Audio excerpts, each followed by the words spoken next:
إن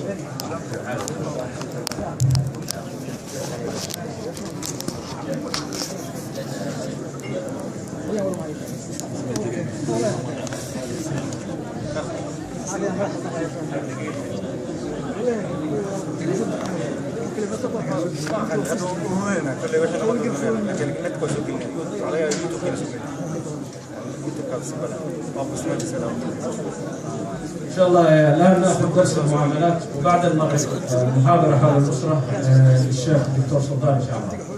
هكذا يكون الترتيب هذا اليوم. بارك الله. يلا الأخوة، السلام عليكم ورحمة الله وبركاته. بسم الله الرحمن الرحيم، الحمد لله رب العالمين، والصلاة والسلام على رسول الله وعلى آله وصحبه أجمعين، ثم أما بعد.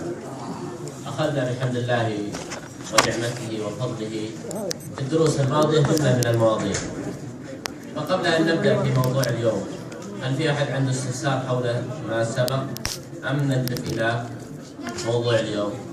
تكلمنا في الدروس الماضية عن شروط البيع، وتكلمنا في الدروس الماضية عن أحكام الربا، تكلمنا في الدروس الماضية عن أحكام الغرر والمسابقات والمراهنة من الطرفين، وتكلمنا في الدرس الماضي عن أحكام الظلم في البيوع وبعض المسائل التي فيها ظلم أو فيها ربا أو فيها غرر، وتكلمنا عن أحكام الشركات وأحكام الأسهم.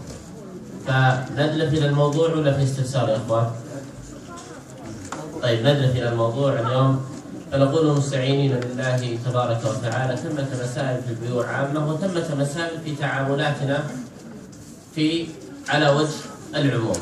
المسلم لا بد أن ينتبه لمثل هذه المسائل. أول هذه المسائل التي ننبه عليها بعد نداء الجمعة الثاني، إذا أذن المؤذن للأذان وقام الإمام على المنبر، هل يجوز البيع والشراء؟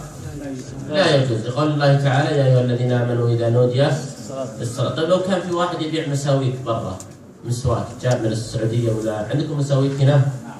طيب يجوز بيعه ولا ما يجوز؟ ما يجوز، تتركه حتى بعد الصلاة، تتركه حتى بعد الصلاة. الإشهاد على البيع حكمه واجب ولا مستحب؟ إذا أردت أن تبيع مع شخص هل يجب تأتي بشاهدين ولا ما يجب؟ ما يجب، لأن النبي صلى الله عليه وسلم باع ولم يشهد، لكن يستحب الإشهاد، والأفضل الإشهاد حتى لا يحصل نزاع، يأتي بشاهدين أو يكتب مبايعة موقعة من الطرفين تمنع حصول أي نزاع في المستقبل. لكن لا نقول أنه واجب، لأن النبي صلى الله عليه وسلم لم يوجبه ولم يأتي القرآن بإيجابه، لكن أتى الحث عليه: يا أيها الذين آمنوا إذا تداينتم بدين إلى أجل مسمى فاكتبوه، لكن لا يجب. طيب لنفرض أن أحدكم عنده الآن سيارة قيمتها 10,000 أورو، فقلت سأعطيك الآن 1000 عربون، أو سأعطيك 100 يورو عربون، وأفكر 5 أسابيع. بعد 5 أسابيع إذا أتيت لك بالمبلغ، بقية المبلغ، أخذت السيارة، وإذا ما أتيت لك بقية المبلغ فأنا حبستها 5 أسابيع، هذا 100 يورو مقابل هذا الحبس، يجوز ولا غير جائز؟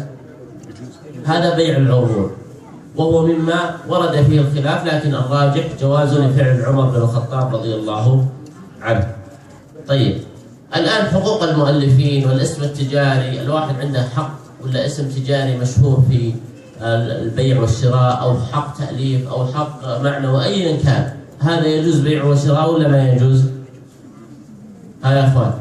يجوز طبعا. يجوز. لو إنسان عنده الآن رقم جوال موبايل مميز وأراد أن يبيعه لأجل أنه مميز، يجوز ولا ما يجوز؟ يجوز. هذه من المسائل الجائزة. طيب لنفرض أن الشيخ هاشم ولا هشام استدان مني 1000 يورو، فأتيت إلى الشيخ كمال وقلت: يا شيخ كمال أعطني 800 أورو، وبعد سنة تذهب تأخذها من الشيخ 1000 أورو، يعطيني الآن 800 ويذهب ويأخذها 1000. يجوز هذا ولا ما يجوز؟ لا يجوز. هذا ما يجوز لأنه ربا. لأنه ربا.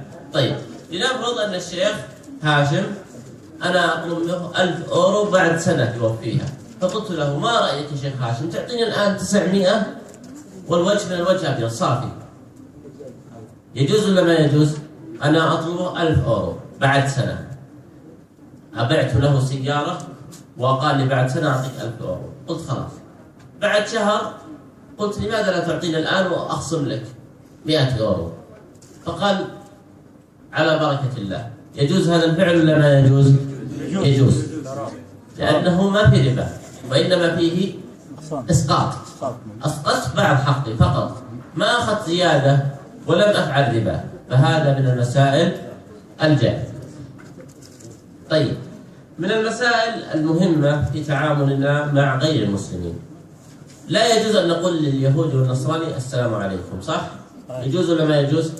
لكن لو قلنا له صباح الخير، أهلا وسهلا، جود مورنينج، يصح ولا ما يصح؟ يجوز ولا ما يجوز؟ يجوز. نحن منهيين عن السلام، لكن المبادرة بتحية أخرى جائز. ورد التحية لو قال السلام عليكم أقول له وعليكم السلام. بعض أهل العلم قال لا تقول وعليكم، لكن الصحيح أنك تقول وعليكم السلام إذا تأكدت من نطقه. قال السلام عليكم، لأن بعضهم قد يقول السلام عليكم كما كانوا يفعلون اليهود مع النبي صلى الله عليه وسلم، لكن إذا قال السلام عليكم تقول له وعليكم السلام.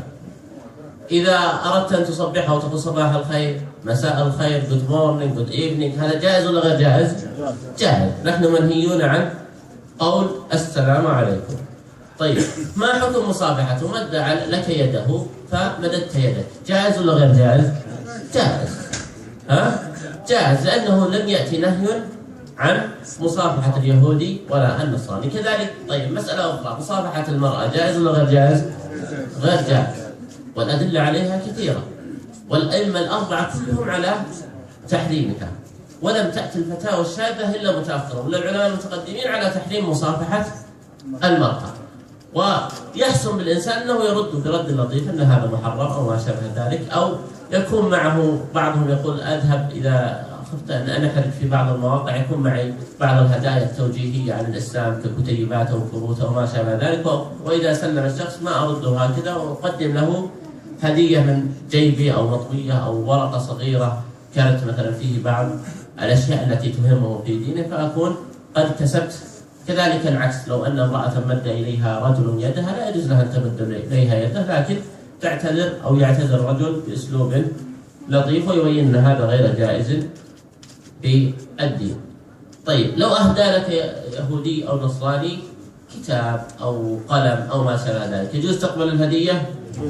يجوز تقبل الهدية، يجوز تقبل الهدية. طيب، لو دعاك يهودي أو نصراني إلى وليمة، قال أتاني مولود وأتمنى أن تأتي وتحضر هذا فرحي بالمولود وتأكل من طعامنا، وليمة دنيوية، أو أنه تزوج وقال في بيتي ليس في كنيسة وإنما في بيتي سأقيم وليمة وأريدك أن تحضر، يجوز تحضر ولا ما يجوز؟ يجوز تحضر. لكن لو أنه قال تعال إلى عيد من أعيادنا، يجوز تذهب إلى عيد من أعيادهم؟ ما يجوز تذهب إلى عيد من أعيادهم، لكن مسألة دنيوية أو عيد دنيوي أو مسألة دنيوية، وليمة، زواج، ما شابه ذلك، هذا جائز. لكن عيد ديني لا يجوز لك أن تحضر أو تشاركهم هذا العيد الديني، ولا أن تهنئهم بهذا العيد الديني. حتى التهنئة مثلا في الكريسماس ما يجوز لك أن تهنئه في هذا العيد الذي هو، لكن تهنئه بزواج هذا لا بأس به، تهنئه بمولود هذا لا بأس به، لكن تهنئه بدين كأنك تقره على هذا الدين، كأنك تقره على هذا الدين. لو مات له ميت هل يجوز أن تعزيه ولا ما يجوز؟ يجوز. مات له قريب، ماتت والدته ولا ماتت والده، ماذا تقول له؟ يجوز له أن تقول له بعبارتهم صبرا جميلا، أحسن الله عزاءك، لكن لا تدعو للميت، لأنه لا يجوز الدعاء للميت إلا إذا كان مسلما، لكن تقول لهذا أحسن الله عزاءك، صبرا جميلا، تحسن إليه. وكما قال النبي قال الله تعالى لا ينهاكم الله عن الذين لم يقاتلوكم في الدين ولم يخرجوكم من دياركم أن تبروهم وتقسطوا إليهم إن الله يحب المقسطين. ولما قالت اسماء للنبي صلى الله عليه وسلم يا رسول الله إن أمي قدمت علي وهي مشركة أفأصلها؟ قدم لها هدايا وأحسن إليها؟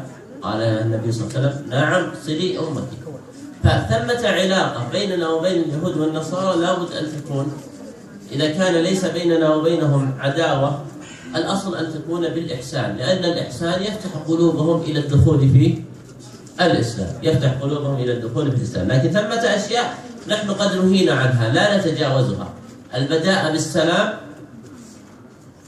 لا يجوز، حضور أعيادهم الدينية بالكنائس وما شابه ذلك أو تهنئتهم عليها لا يجوز. بقية الأمور رد السلام، صباح الخير، good morning, good evening، الإحسان إليهم، إهداءهم، قبول هداياهم، تهنئتهم بأمورهم الدنيوية، مواليد ما شابه ذلك، كل هذا كما قلنا قبل قليل هذا جائز، هذا جائز. طيب أن تهدي للكافر مصحفا يجوز ولا غير جائز؟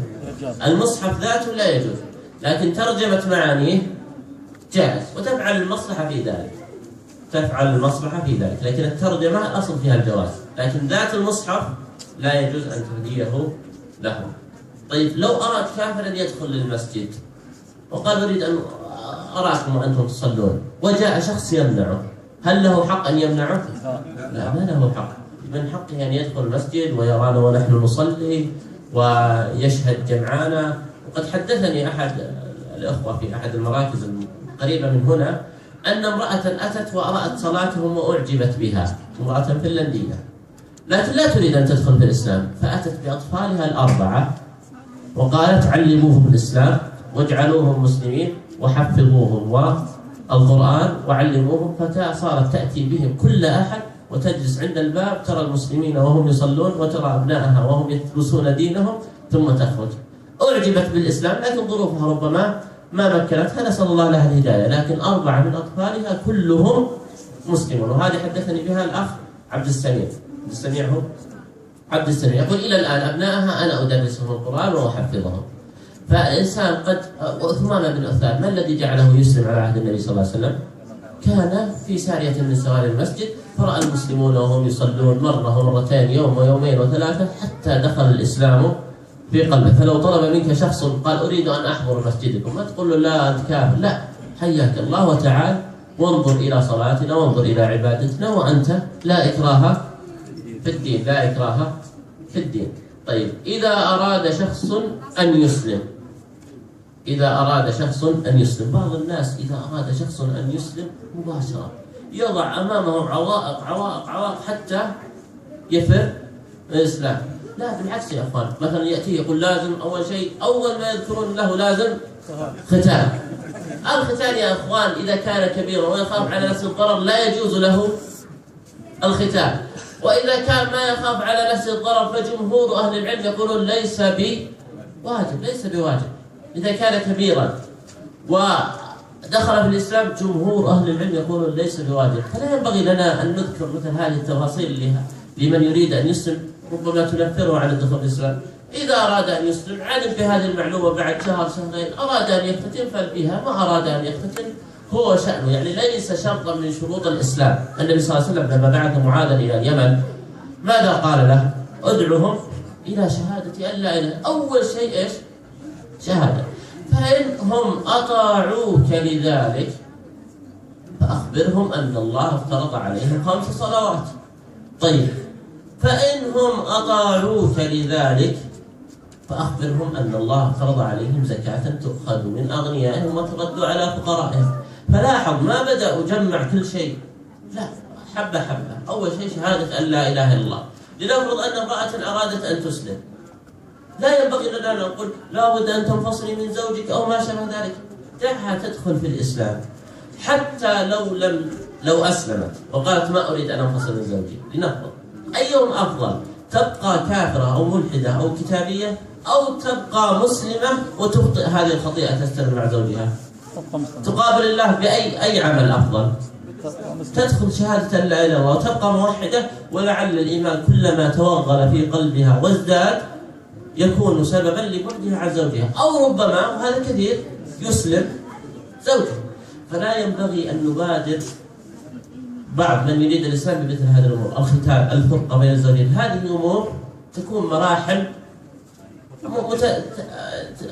تالية لكن لا نبادر فيها. أو مثلا لو قال أريد أن أسلم لكن لن أدع الويسكي، نقول له لا تسلم، لا حياك الله، أسلم وأنت ما أحد سيجبرك على أن تترك الويسكي أو تشرب الويسكي، ما أحد يجبرك، أنت في بلد حر.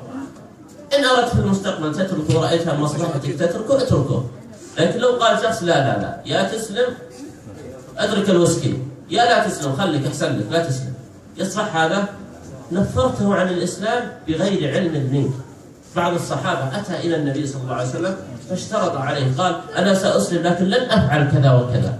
فقال النبي صلى الله عليه وسلم حياك الله. قال يا رسول الله لن يفعل كذا. قال سيفعلون إذا أسلموا ودخل الإيمان في قلوبهم.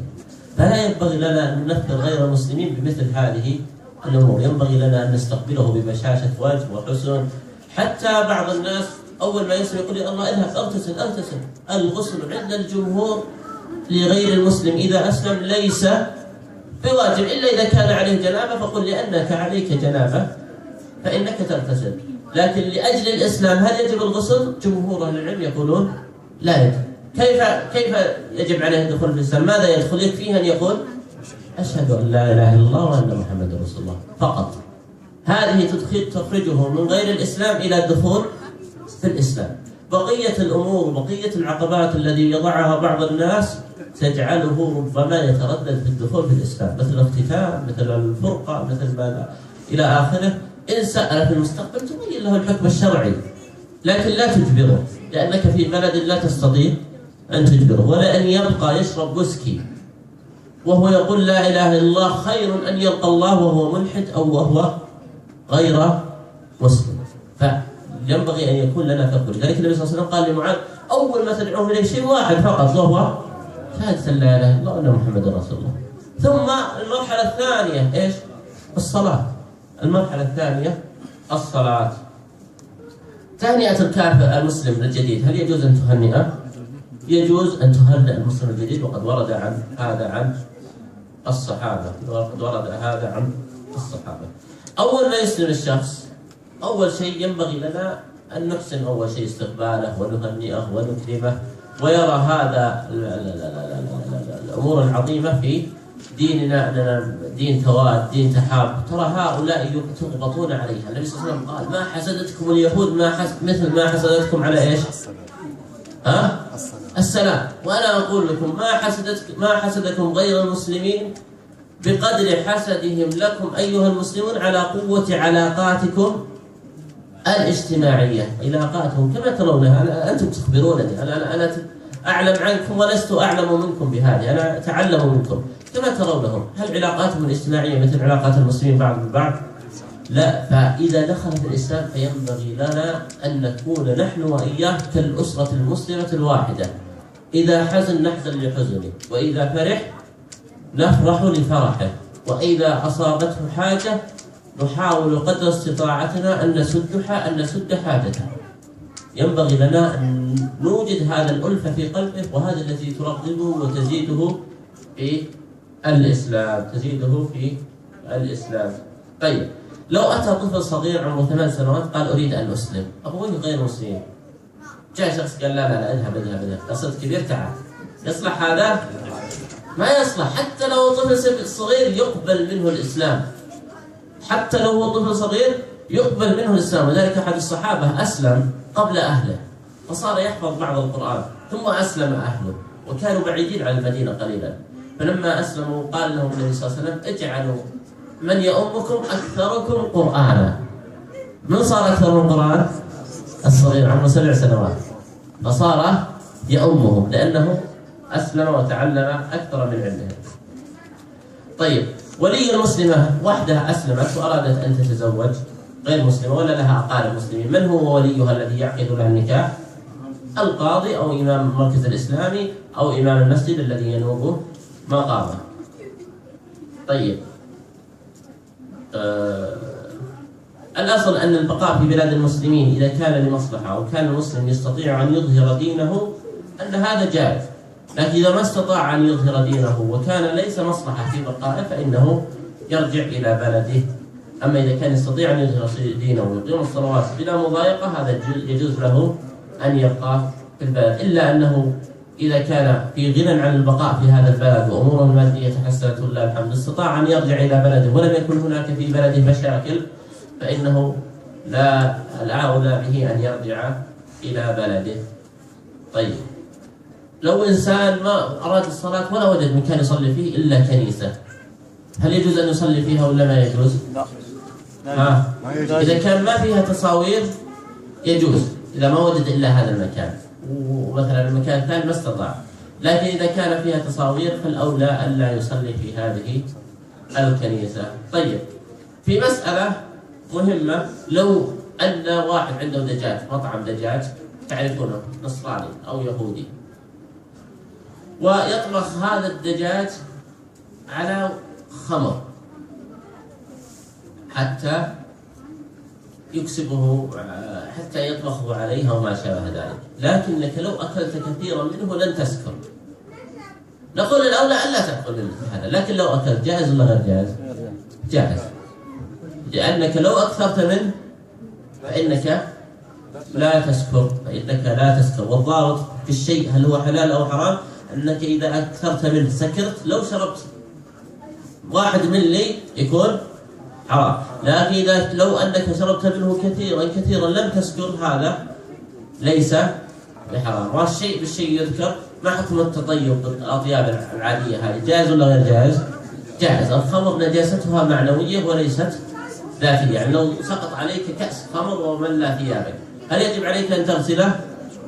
لا يجب عليك أن تغسل، لكن لو غسلته كان أفضل. فهو ليس نجس عينيا، وإنما نجاسته معنوية. والمسألة هذه فيه خلاف، هل الخمر نجاسته معنوية أو ذاتية؟ بعض أهل العلم قال أن نجاسته ذاتية فيجب عليك أن تغسله، وبعض أهل العلم قال لا، نجاسته معنوية، لأن النبي صلى الله عليه وسلم لما أمر الصحابة بتحريم الخمر ماذا كان منه؟ سكبوها في طرق المدينة. فما قال النبي صلى الله عليه وسلم لا نجست الطرق، لن يصلي الناس في هذه الطرق أو سيمرون ويوسخون بيوتهم بهذا الخمر، لا، تركهم النبي صلى الله عليه وسلم، فدل على أن نجاستها معنوية. هذا أبرز المسائل التي أحببت التطرق إليها.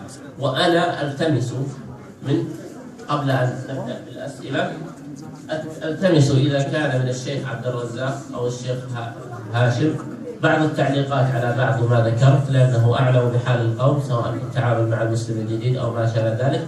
إذا كان أحدهم عنده تعليق أو فائدة يفيدنا بها ويسعفنا بها، فأنا ألتمس من لا صحيح، إذا كان في فائدة ما قلتها ولا شيء ترون أنه من المهم التعامل مع غير المسلم في مثل هذه المسائل، نستفيد جميعا منها. في أحد من المشايخ إخوان؟ طيب، المشايخ عندهم أسئلة، تفضل يا شيخ. شيخ الحين أنا أدرس كورس، المدرسة راقبتني بتشوفني أنا بصلي، فحذرتني قالت لي يا فلان إن بقيت استمرت على صلاتك أنا بفصلك من المدرسة واكتب عليك تقرير. فسألت الشيوخ الموجودة جزاهم الله خير، فشفت رأيين متناقضين. في شيخ بيقول لي استمر حتى لو يبطلوك أنت مع رب العالمين، وفي رأي آخر قال لي لا، إذا شفت به ضرر عليك وقف وخليها في ذمتها، يعني هي ورب العالمين. فأيهما أستمع إلى أي صوت من الشيخين؟ جزاك الله خير. الله يحسنك. يسأل يقول إذا وجد مضايقات في الصلاة ماذا يعمل؟ نقول له تصلي بالخفية، هذا المرحلة الأولى، تصلي بالخفية أول الوقت أو وسط الوقت أو آخر الوقت، كل ذلك جائز، تصلي بالخفية. شيخ صلاة الجمعة أنا قصدت، صلاة الجمعة عندهم دوام، مو مثل الدول العربية إجازة اليوم كله، هنا عندهم دوام عادي.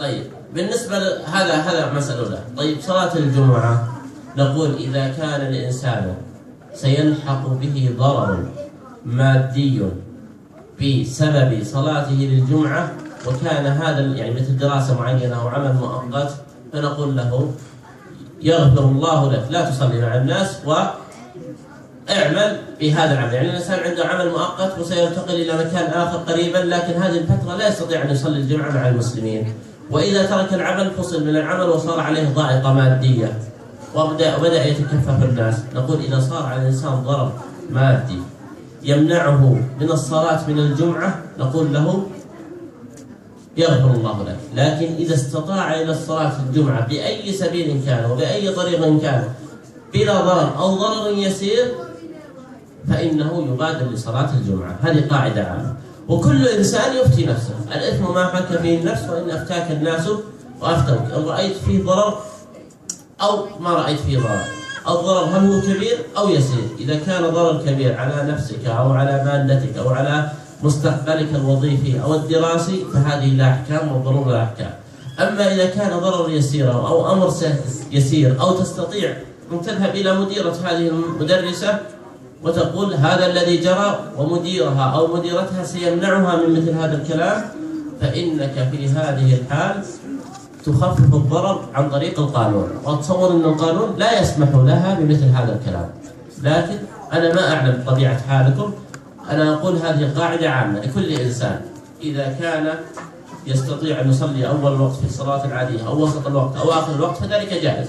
أما بالنسبة لصلاة الجمعة أو تأخير الصلاة عن وقتها فهذا لا يجوز إلا في الضرورة، وكل إنسان أعلم بنفسه. إذا صار عليك ضرر مادي أو معنوي بمثل هذه الأمور أنت أعلم بنفسك. لو خلنا ناخذ السؤال هذا ثم سمي شيء واحد جزاك الله خير.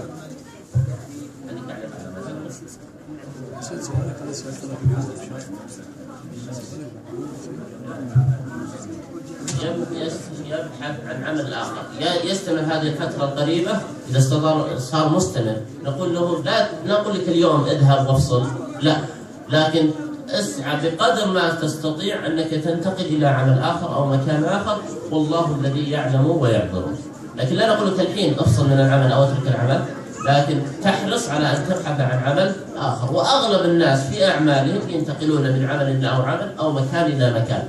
لو أسألكم الآن منهم بدأ بالعمل وإلى الآن 10 سنوات في نفس العمل ونفس المكان، نرى أنه ربما ولا واحد. طبيعة البشر يحبون أن يتنقلون، وخير ما ينتقل الإنسان إليه لأجل دينه.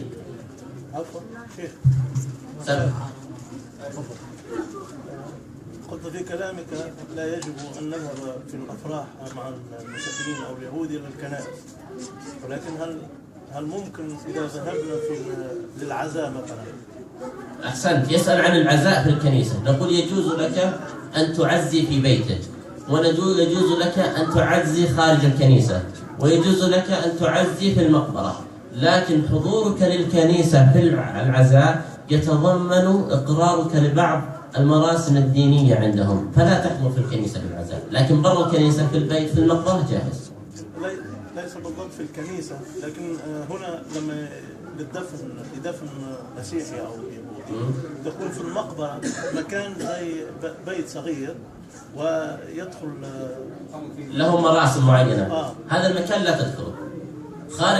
خارج المكان في البيت أثناء الدفن في الطريق يجوز لك أن تعزي ويجوز لك أن تحضر. والأولى عدم الحضور إلا لمصلحة معينة، مثلا واحد ترجو إسلامه، واحد له فضل عليك مثلا أو ما شابه ذلك. لأنه قريب أبو الزوج ما في مشكلة. احضر. علي بن أبي طالب رضي الله عنه دفن أباه، وأباه كان غير صحيح غير مسلم، لكن المراسم هي المشكلة في حضور المراسم، وأنت أخبر بها مني.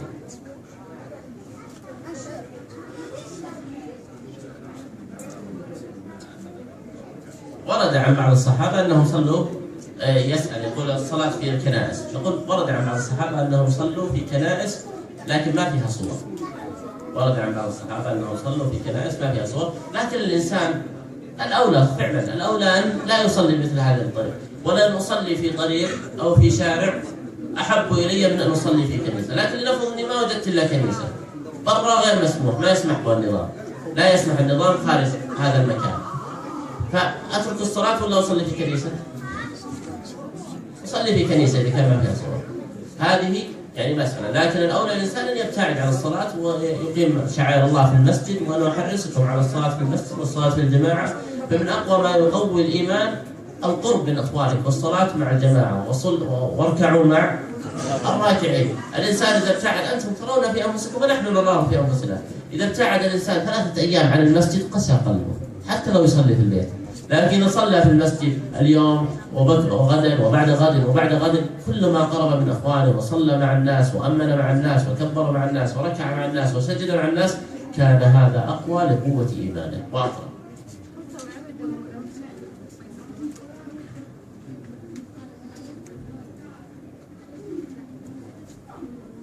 يقول في بعض المسلمين من الرجال يبيع الخمر والخنزير، فكيف نتعامل معهم؟ نقول أنا أنصحكم أن تشتروا من الأماكن التي هو يبقى مسلما، يعني بيعه للخمر والخنزير لا يخرج من الإسلام، يبقى مسلم يشهد أن لا إله إلا الله وأن محمد رسول الله، فهو مسلم له ما للمسلمين وعليه ما على المسلمين، ننبهه وننصحه أن هذا ما يجوز، لكن إذا أبى أن يستجيب هذا أمره وربه، لكن ننصح الشراء من المكان الذي لا يبيع إلا حلال. لماذا؟ لأنك إذا اشتريت من معه تعاونت أنت وإياه على البر والتقوى. تخيلوا لو كلنا ما اشترى إلا من المتاجر الحلال، أنا أثق أن بعض النصارى واليهود سيقلبون متاجرهم إلى حلال فقط، لأن المسلمين عددهم كبير ولا يشترون إلا من عندنا. لكن إذا ما وجدت مكان تشتري فيه حلال أو كان مشقة عليك مشقة ظاهرة فتشتري من أي مكان، لكن لا تشتري الحرام، تشتري الحلال وتترك الحرام وتترك الحرام.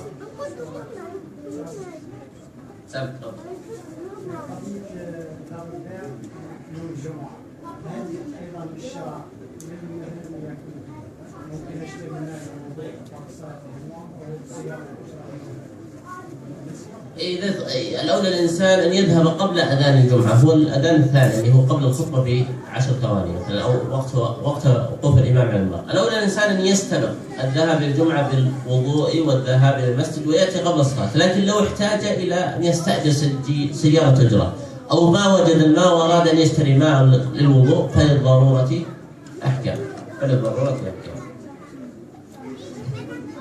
يقول أحاول أن أخشع في صلاتي ولا أستطيع فهل أكون بلا أجر؟ نقول النبي صلى الله عليه وسلم إن الرجل ينصرف من الصلاة وما كتب له إلا عشرها تسعها ثمنها سبعها، بل بعضهم يقول تطوى وترمى علم. فالإنسان يجاهد نفسه، اليوم يستطيع أن يخشع نسبة 5%، بكرة 10%، عقبه 15%، ويجاهد قدر الاستطاعة. وأبشركم ابن عباس رضي الله عنه أتاه اليهود فقال اليهود له نحن نخشع في صلاتنا، أما أنتم يا مسلمون مرة تخشعون ومرة لا. قال له ابن عباس رد مفحم، قال وماذا يصنع الشيطان بالبيت الخرب؟ واحد بيته خربان يأتي يسرق منه، واحد الآن بيت طين مفلس ما عنده شيء يأتي اللصوص إليه؟ لا. لكن البيت العامر بالإيمان المحصن لا يستطيع أن يصل الشيطان. لكن نحن وإياكم وغالب المسلمين الآن من البيوت التي ليست محصنة تحصيل كامل لكن ليست مفلسة، ولذلك نحن والشيطان في صراع. فينبغي لنا أن نجاهد الشيطان وأن نحاول أن نقيم شعائر ديننا ونخشع في صلاتنا قدر استطاعتنا، ونسأل الله الإعانة في كل أفعالنا وأقوالنا.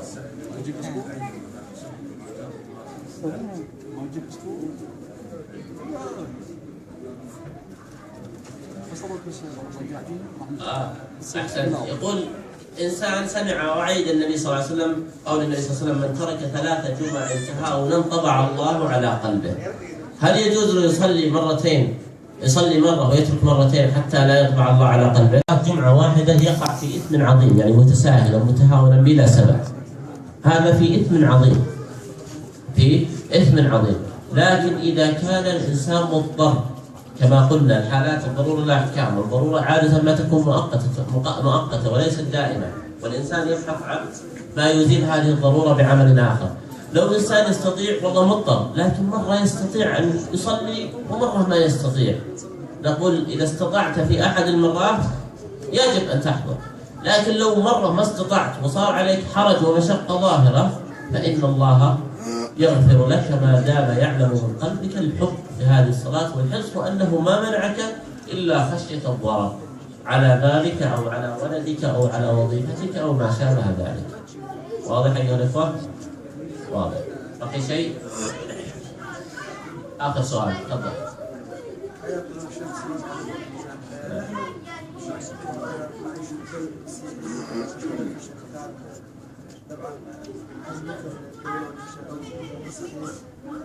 فعادتهم في الكريسماس او العيد يعطوا هدايا عينيه او ما شابه ذلك للعمال واحيانا وجود مال يتناولوا الوجبه المطاعم ويسموها بالمساكين. احسنت. شيخنا يسال عن قبول الهديه وقت عيدهم، قبول الهديه منهم وقت عيدهم. نقول هذه المساله فيها خلاف بين اهل العلم، بعض اهل العلم قال لاجل انها في العيد يحضر، وبعض اهل العلم قال انها تجوز بشرط انها لن تذبح لغير الله، يعني ما اتي بديك رومي ولا بقر ولا غنم واذبحه لغير الله ثم يعطيك لا تاخذ، لكن هديه عينيه حتى لو كانت لاجل التنسك واهدي اليك هذه الهديه واخذتها لا حرج عليك. ولعل هذا هو الارجح، انه اذا اتت اليك هديه من غير ان تذهب الى كنائسهم، اتت اليك وقبلتها لكن لا تهني ولا ترضى بقلبك، لكن هديه معينه اتت عليك لاجل عيدهم، انت لك الهديه وليس عليك من عيدهم. هل لك ان تبسط اولادك في هذا العيد ولا بالك؟ صار عندك عيد 10 ايام وبغيت تذهب الى السويد تنبسط انت واولادك، يجوز ولا لا يجوز؟ ها؟ يجوز. الاصل ان هذا العيد وان كان عيدا لهم غير جائز، لكن اتت اليك عطله مجانيه فيجوز لك ان تمرح بها انت واولادك، لكن لا تفعل هذا تعظيما لهذا العيد، وانما مناسبه عاديه اجازه اتت اليك فتستغلها في المباح وتستغلها فيما يرضي الله جل وعلا.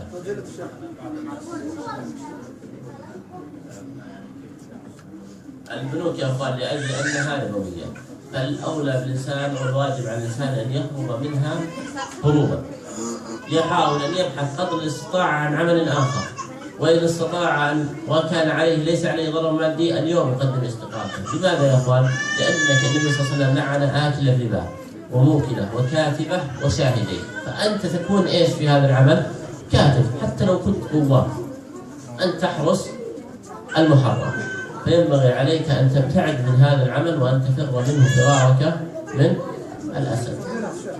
متى كانت قصدي كان احنا مثل مصلين هنا نشترك في شركه واحده انا وهم، وفي يوم كريسماس شهر كريسماس يعطوا كروت، وعندنا مطبخ هناك، خذها وكل مطعم هناك، ونقول لا دائما لا. عموما اذا تحرجت منها، يعني انسان والله اتقى الشبهات وقال اتحرج منها، اللجنه الدائمه عندنا في المملكه العربيه السعوديه يحرمونها، وبعض الباحثين هدايا لاجل كريسماس، وبعض الباحثين قال انها جائزه. اذا كان مثلا يعني انا كشخص لو اتتني هديه من شخصين، احدهما من الشركه كرم وقالوا اذهب وكل وليمه، ربما انا كشخص فعل شخصي رزق هذا الكرم لان لا حاجه لي للولائم خاصه في هذا العيد، لكن لا اقول حرام. لكن اتاني شخص اخر ارجو اسلامه فقدم لي هديه، فهذه ربما اقبلها لئلا ينفر عني كمسلم، ولأتقبل ديني في المستقبل ويدخل في ديني لعله في المستقبل، فتقدر الحالة بقدرها. لكن أقول لكم فيه ناس من العلماء حرموا قبولها مطلقا في أيام العيد، لكن غير أيام العيد قلنا جائز. أيام العيد بعض العلماء قالوا حرام وبعضهم قالوا حلال، ورد عن بعض السابقين أنهم كانوا يأخذون حتى من المجوس، كانوا في عيد النيروز يقدمون لبعض السابقين هدايا فكانوا يأخذونها. فنقول إن أخذته ورميته فأنت مأجور وقد اتقيت الشبهات، لكن إن أخذته وذهبت تأكل إن شاء الله هنيئا مريئا. لا أعظمهم، لا يشترط، نسأل الله أن يشترط. وانا اخوي نشتغل سوا ما شاء الله. لا يعطوا الجنوري وفبروري والكان، لكن اعطونا الشهر ديسمبر، الوقت الكريسماس، محدد. ممتاز. ايوه. انا اقول لك نفس الكلام الذي قلته قبل قليل، انك ان تركته ورميته فهو افضل وابرأ لدينك وامانتك، لكن لو اكلته ما المسألة سهلة.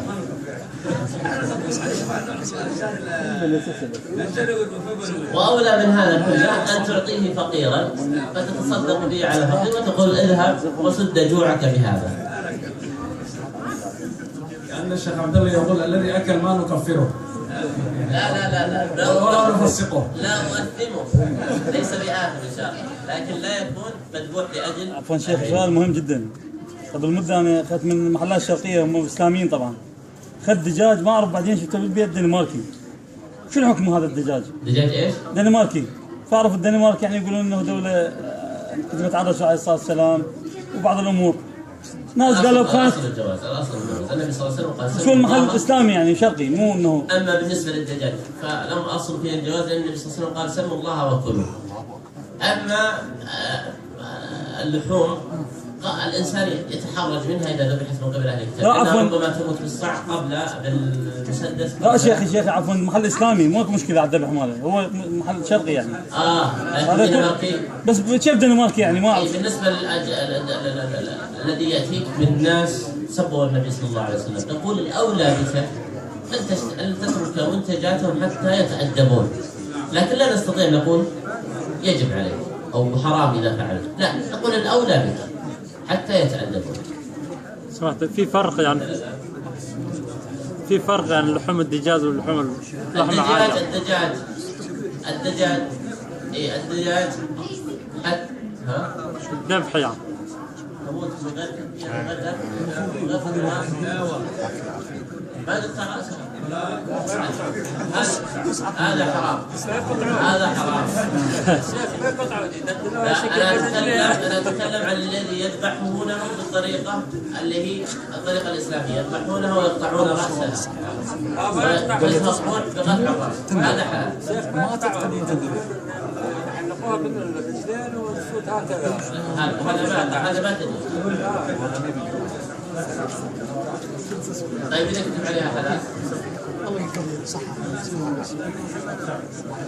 خلاص. أماكن الحلال كما يقول الشيخ عبد الرزاق كثيرة، وفي الغناء حلال غنى عن الحرام. وصلى الله وسلم على نبينا محمد.